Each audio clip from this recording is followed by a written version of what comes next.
Good late afternoon, friends. Back to a greenhouse update. I know it's only been one day, but I got some questions and I need some input on this blueberry. This morning, I come out here and she was drooping because she needed water. So I've been letting her dry back every time I watered her. She's got that claw leaf, you see, but this morning her claw leaf was almost gone. And it's done that for the last couple days now. The last two waterings, I just gave her water, no ferts or anything, and it made her dry out where I squatted down and I lift that pot up so I know it was light. So I can guarantee it's not overwatered.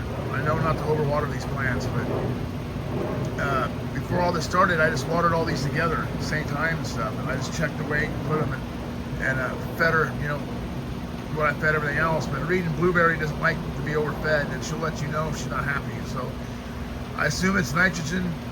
Too much nitrogen, but like I said, it's been a week now, she's had two waterings and just straight water, but every time I water her, she just slams down like that, and then she comes out of it slowly. So I don't know if I should just keep giving her water or just go to the bloom ferts now. And so what's your guys' opinion on that? And what else causes claw leaf? She's super healthy. I mean, there's no bugs. I have these cards down around here and I don't see anything on them. Tiny stuff. So she's healthy. Get that to the cage. So anyway, what's your opinion on her clawing? It's the first time I've had this, and I always tell people when I see it, oh, it's overwatered, and they say no, and I no, you're wrong, and I've just now discovered that I'm wrong, that it could be something else. Anyway, the plant stretch. Let's go through the garden, give you guys a bit of this. Here's the peanut butter's breath. She's coming on. Starting to see little buds form. Oh, it focused finally. Well, last video it sucked.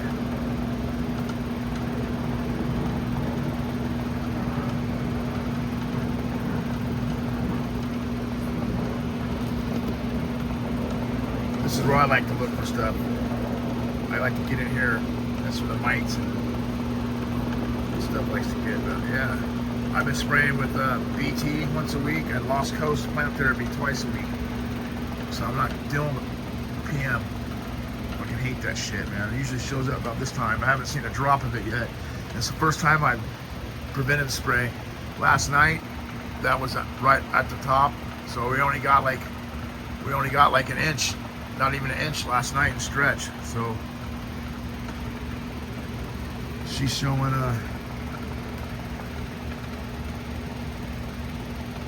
some flower. Purple indica here.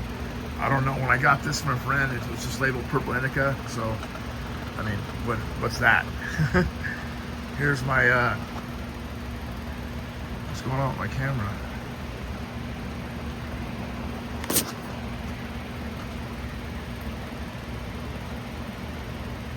What the hell did I do? Well, that's gonna make for a shitty video. What happened?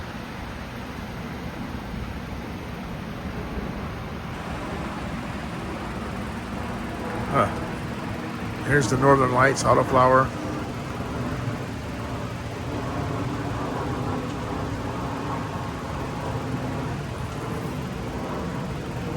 Healthy. What is that?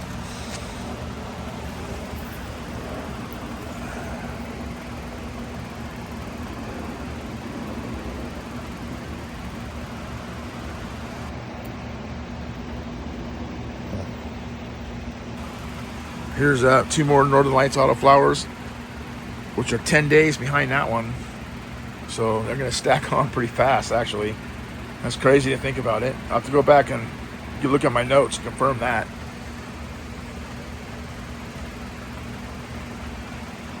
Back here is here's some more of the blueberry.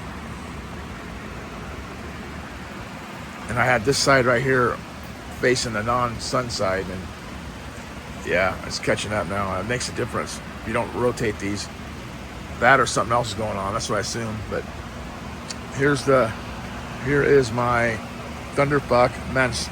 I can never say it. Mansuka, Thunderfuck. Similar to Alaskan Thunderfuck. And camera doesn't show it, but this is a big, big footprint. Big sativa. I did this like this because I didn't want this tall sativa in here going crazy. So this is the only one I LST like this. And it's paying off, man.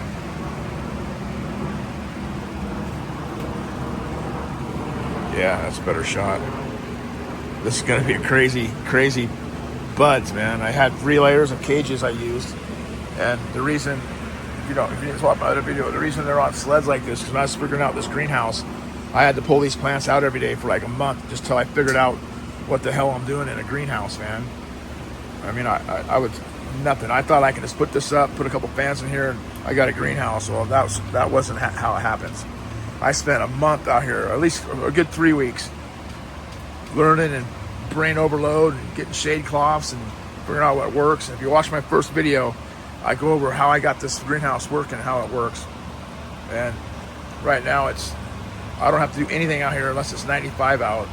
If it's 95, I have to go pull my retractable shade cloth over and it drops it right down. So only thing I'm worried about at this point in this greenhouse is come fall and the condensation and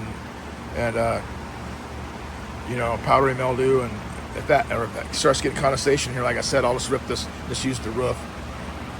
Here's the autoflower. It's the same date as the other one, but I stunted it, or it stunted. So I don't know what happened, but it was always smaller and leg behind the other one. But she's coming around.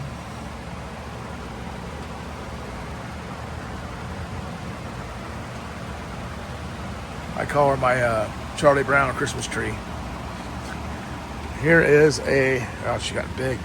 Here is a Smackdown, which I can't really find much online about this, but it was labeled Smackdown. And yeah, she's getting fat too. Just starting to show a few pistils. So I think this one here is in full stretch, man, because it wasn't that big yesterday. It's gonna fill this whole corner up here. Then last but not least, we have a gunk. Get over here. Sorry about that, guys. I got too much shit in here, stools and stuff.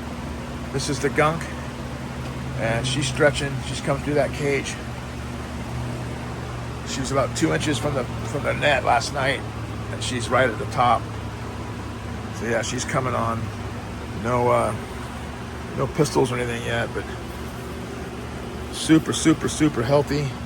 I don't see any mite spots, bug spots all the way through here. No powdery mildew or anything. And I don't do anything for the humidity. And I'm in the Pacific Northwest. And last night it was like 85% humidity in here, just about what it is outside.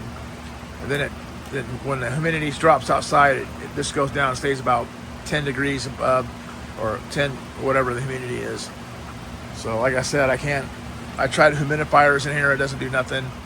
So I just got to roll with it, and if it runs into a problem, like I said, I can just rip these sides off, roll these sides up, to about 2 or 3 feet, and just use this for a rain cover.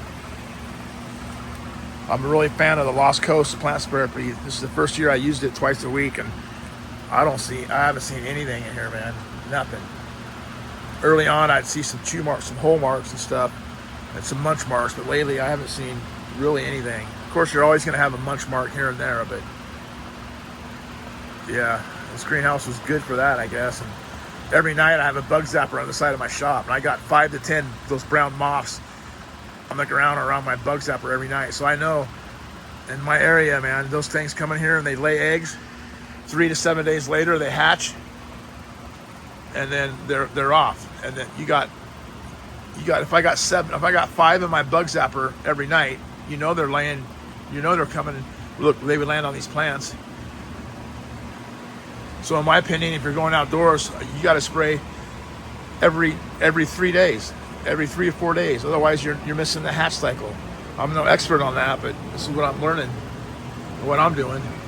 Because when you're outdoors, like I said, every night they're laying eggs, and then when they lay that eggs, 7 days later they hatch, lots of them.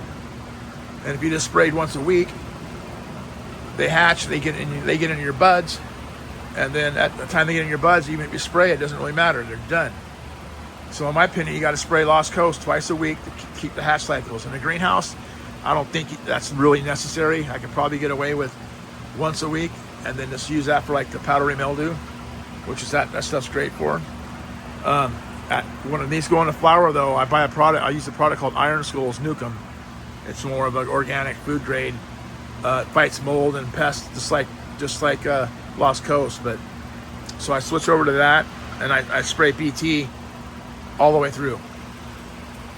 So yeah, if you're outdoors and no covers, I would do Lost Coast twice a week, no matter what, because they're laying those eggs. And in my area, every year, I gave up growing for years because of those fucking moths and powdery mildew. I never really had a problem with that boitress mold, but PM always killed me, man. And I've never preventative spray. I just spray when I got it, and at that point, it's too late. Another thing about PM I learned over the years is, you guys come out to a grow, you come out to your plant, and you have two leaves. You have two leaves that lay on top of each other like that, and then you pull the leaf off like that. You see you see where it was like a water going across the leaf, little microenvironment. Well, that's what hatches. The powdery mildew is already in here.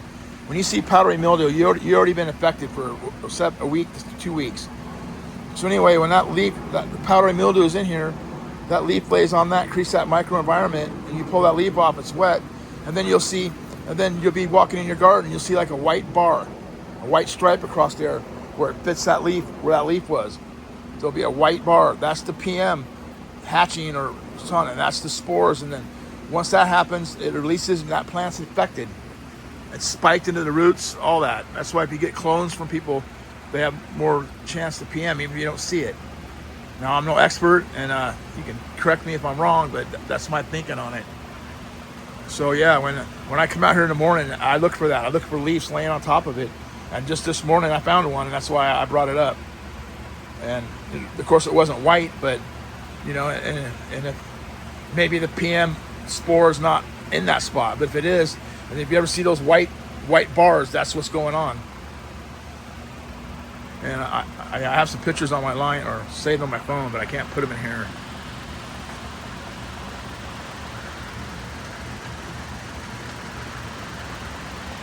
Yeah, these kind of fans right here, they work great. I had to go buy some ducting things to connect it and just taped it, ghettoed it up. But yeah, that pumps some serious air out of here. Both those tubes up there, so this is a good setup. And you find those online, Craig's or Marketplace, cheap. I paid $20 for it. Yeah. So anyway, like and subscribe and comment. Tell me what you think about this blueberry. There's something. Like I said, you always see, there's always something. The good thing about this blueberry is the clawfoot. I didn't panic. I know not to panic and show too much love.